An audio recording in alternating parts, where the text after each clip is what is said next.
आज हम एक्सरसाइज 6.2 का question number 3rd and 4th को सोल्व करेंगे। Class 9th lines and angle, question number 3rd। तो चलिए स्टार्ट करते हैं एंड देखते हैं कि इसको कैसे सोल्व करेंगे। हमें क्या गिवन है इन द फिगर, हमें एक फिगर दिया हुआ है। इफ़ ए बी पैरेलल किसके है, सी डी के, यानी कि जो ये लाइन है ये पैरेलल है किसके, सी डी के।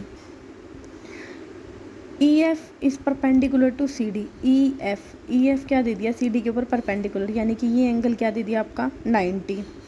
एंड हमें क्या दे दिया जी ई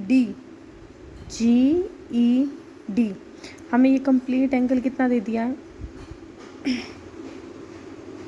126 डिग्री, ये हमें गिवन है। तो हमें क्या निकालना है, हमें ए जी ई यानी कि हमें ये वाला एंगल निकालना है। एंड जी ई एफ यानी कि ये वाला एंगल निकालना है, एक ये वाला एंगल निकालना है, एक ये वाला एंगल निकालना है। एंड एफ जी ई यानी कि हमें एक ये वाला एंगल निकालना। समझ में आया क्या गिवन है एंड क्या प्रूफ करना है। तो चलिए स्टार्ट करते हैं क्वेश्चन। तो यहाँ पे हम लिख लेते हैं हमें गिवन क्या है, हमें दिया हुआ है angle G E D is equal to 126 degree, ठीक है। And A B is parallel क्या दे दिया सी डी के।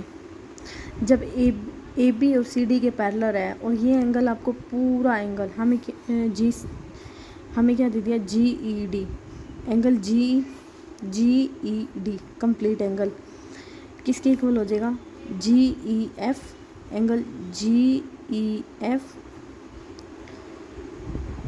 प्लस में एंगल क्या लिख लें एफ ई डी।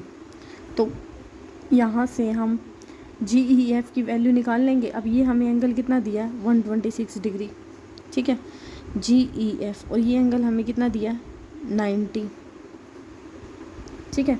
तो यहाँ से आपका एंगल जी ई एफ कितना हो जाएगा 126 माइनस में 90, यहाँ से ये एंगल कितना हो जाएगा आपका 36 डिग्री, ठीक है।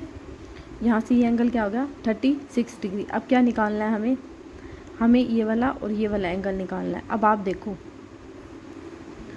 यहाँ पे आपको क्या गिवन है, आपको दिया हुआ है अब हमें ए जी ई ये एंगल निकालना है, ठीक है। अब ये पूरा एंगल कितना होता है आपका 180 डिग्री, पूरे एंगल की वैल्यू कितनी होती है आपकी 180 डिग्री, और ये एंगल पूरा आपको 126 दिया है क्योंकि ये दो लाइन पर पैरेलल है और एक ये लाइन क्या हो रही है आपकी कट के जा रही है। तो यहाँ पे ये वाले तीनों एंगल का सम कितना हो जाएगा 180 डिग्री। तो यहाँ से हम क्या कह सकते हैं कि angle G E D plus angle G E D plus में एंगल एफ ई जी का सम कितना हो गया 180 डिग्री। अब हमें एंगल क्या दिया हुआ है जी ई डी। आप इस एंगल को ना यहाँ दो पार्ट में लो, जी ई एफ और एफ ई डी ले लो एंड जी ई एफ ले लो, जी ई एफ। तो यहाँ से बस इसकी वैल्यू पुट कर दो। अब इन दोनों एंगल का सम कितना है 126 डिग्री। तो यहाँ से जी ई सी आपका कितना हो जाएगा जी ई सी, यानी कि ये वाला एंगल कितना आ जाएगा आपका 180 में से आप 126 को माइनस करो तो यहाँ से कितना आ जाएगा आपका 54, यानी कि ये एंगल आपका कितना आ गया 54। अब ये लीनियर पेयर का कंसेप्ट है और ये दोनों लाइन क्या आपस में पैरेलल, तो यहाँ पे इन दोनों का सम भी कितना होता है 180 डिग्री। ध्यान से देखना मैं क्या कर रही हूँ, इन दोनों का सम कितना होता है 180 डिग्री। अब 180 में से आप 54 को माइनस कर दो तो यहाँ से आपका जो ये एंगल है ये कितना आ जाएगा 126 डिग्री, क्योंकि इन दोनों का सम कितना होता है 180। अब सिमिलरली यहाँ पे ये एंगल आ जाएगा, ये एंगल आपका कितना हो जाएगा 54। या तो ऐसे देख लो कि कोरस्पॉन्डिंग एंगल इक्वल, या फिर इन दोनों का सम लगा के कर लो कि 180 बनना चाहिए, तो ये 50 कितना आ गया 54। समझ में आया। तो यहाँ से हम क्या लिख सकते हैं कि angle hence angle A G E is equal to 126 degree, क्योंकि हमें यही प्रूव करना था ना, ए जी ई एफ, और जी ई एफ कितना आया, G E F angle G E F is equal to 36 degree, and आपका F G E is equal to 54 degree. ये आपका क्या हो गया आंसर। होप सो आपको समझ में आया होगा। अब हम क्वेश्चन नंबर 4 को सोल्व करते हैं एंड देखते हैं कि कैसे सोल्व करना है। बेसिकली ना जो ये क्वेश्चन है ना सारे जैसे जो मैंने अब तक आपको करवाई है, इसमें आपका एक तो लीनियर पेयर का कंसेप्ट लग रहा है, एक आपका इंटरसेक्टिंग का लाइन का लग रहा है। ठीक है, आपको ये चीज़ें ना अच्छे से पता होनी चाहिए। ठीक है, कि कैसे कैसे क्या है। अगर आपको ये लीनियर पेयर कंसेप्ट और इंटरसेक्टिंग लाइन अच्छे से समझ में आ गया ना, ये क्वेश्चन कुछ भी नहीं है, बिल्कुल आसान है। बस थोड़ा सा लिखने का वो हो जाता है कि भाई लिखना कैसे, वो आप डायग्राम को देख के ना समझ के लिख भी सकते हो खुद से। ठीक है, इसमें ये कोई हार्ड एंड फास्ट रूल नहीं है कि भाई आपको रट्टा ही मारना है बुक में से। आप खुद से भी यहाँ पे एंगल के नाम चेंज करके लिख सकते हो, पर ये है कि आपको ना कंसेप्ट पता होना चाहिए। ठीक है, अब क्वेश्चन नंबर 4 हमें क्या गिवन है, हमें दिया हुआ है कि इन द फिगर, अब इसमें भी फिगर गिवन है, पी क्यू पैरेलल किसके है, एस टी के। ठीक है, एंड पी क्यू आर ये एंगल कितना दे दिया 110 डिग्री, आर एस टी कितना दे दिया 130 डिग्री। तो हमें एंगल बताना है क्यू आर एस, यानी कि हमें ये वाली वैल्यू निकालनी है। ठीक है, अब देखो इसको ना यहाँ से भी एक लाइन बढ़ा दो। ठीक है, बिल्कुल आसान तरीके से बता रही हूँ, डायग्राम में ही हो जाएगा आपका, ये ध्यान से देखना, बस फिर लिखने का काम रह जाएगा, वो लिख देंगे हम कैसे लिखना है। ठीक है, अब यहाँ पे आपने m लिख दिया और यहाँ पे ले लो n। अब यहाँ से देखो एन आर और पी क्यू क्या हो गया, दोनों पैरेलल। जब भी दोनों लाइन पैरेलल होती है तो इन दोनों का सम कितना होता है 180। अब 110 तो हो रहा, और यहाँ पे कितना आ जाएगा 70। समझ में आया। सिमिलरली ना यहाँ पे देखो आर एम पैरेलल किसके हो गया एस टी के। अब ये 130 है, इन दोनों का सम भी कितना होता है 180, तो ये एंगल कितना हो जाएगा 50। समझ में आया।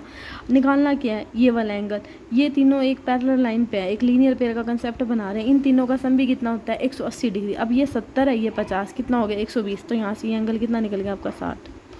हो गया ख़त्म। बस अब इसको लिखेंगे हम। समझ में आया मैंने कैसे करा है, ये 60 कैसे निकाल दिया 1 मिनट में, ऐसे ही निकालना है आपको। तो चलो लिख देते हैं आप। ठीक है, हमने क्या किया अब जो क्योंकि एग्ज़ाम में लिखना भी इम्पोर्टेंट है आपके में, क्योंकि थियोटिकली एग्ज़ाम है आपका। अगर 1 नंबर का आता है ना तो आप ऐसे कर सकते हो, 5 करके सीधा आगे बढ़ो। तो हमें गिवन क्या है, हमें गिवन है कि हमें पी क्यू पैरेलल दे दिया एस टी के। ठीक है, अरे डायग्राम में से देख देख के लिखते जाओ, अगर नहीं भी लिखना आता देखना मैं कैसे लिख रही हूँ, मैं कौन सा याद करके आई हूँ इनको, मैं भी तो डायग्राम में से देख के लिख रही हूँ। लिखो आप भी, सीखो, कमेंट करके बताओ मेरे को कि मैडम आप कैसे लिखते हो। ठीक है, आप देखो मैं कैसे लिख रही हूँ, मैं यहाँ पे आपको सिखाने ही आई हूँ। ठीक है, अब एंगल हमें क्या दिया है, पहले गिवन लिख लो, आपको क्या क्या दिया है, पी क्यू आर कितना दे दिया 110 degree, and R S T कितना दे दिया 130 डिग्री। ये दिया हुआ है हमें, मैं तो बस खाली उसमें से देख देख के लिखी जा रही हूँ, क्योंकि मैडम से नंबर लेने हैं मैंने स्कूल वाली। ठीक है, तो देखो मैं कैसे लिख रही हूँ, आपने भी ऐसे ही लिखना है। अब मैं यहाँ से क्या कह सकती हूँ कि P Q is parallel to N R. ठीक है, सो एंगल पी, इसको ले Q R N is equal to 70 degree. अब यहाँ लिख देना लीनियर पेयर, क्योंकि ये लाइन क्या है लीनियर पेयर का कंसेप्ट बना रही है। ठीक है, ध्यान से देखो मैं कैसे लिख रही हूँ, आपने भी ऐसे ही लिखना है। अब यहाँ पे सिमिलरली कह दो, similarly S T is parallel to R M, so angle S R M, यही वाला है ना एस आर एम, क्योंकि इसकी वैल्यू निकालनी है, तो यहाँ से एस आर एम क्या आ जाएगा 50 डिग्री। ठीक है, उसके बाद कह देना कि क्यू आर एस। अब नाउ एंगल आपको क्या दे दिया Q R S is equal to 70 + 50 + x is equal to 180 degree. इसको यहाँ पे एक बार के लिए x मान लेना। ठीक है, तो यहाँ से आपकी वैल्यू कितनी आ जाएगी 120 + x is equal to 180 degree. तो x की वैल्यू कितनी आ जाएगी आपके यहाँ से 60 degree. So this is over answer. आपको समझ में आया होगा। एंड लिखने का तरीका भी देखो मैं कैसे लिख रही हूँ, लिखना है आपको, ठीक है, देख देख के ही लिखना है, याद नहीं करना कुछ कि कैसे लिखना है क्या लिखना है, इसमें से ही देख देख के लिखना है, बस इसको समझ लो अच्छे से। सो अभी के लिए इतना ही, मिलते हैं नेक्स्ट वीडियो में।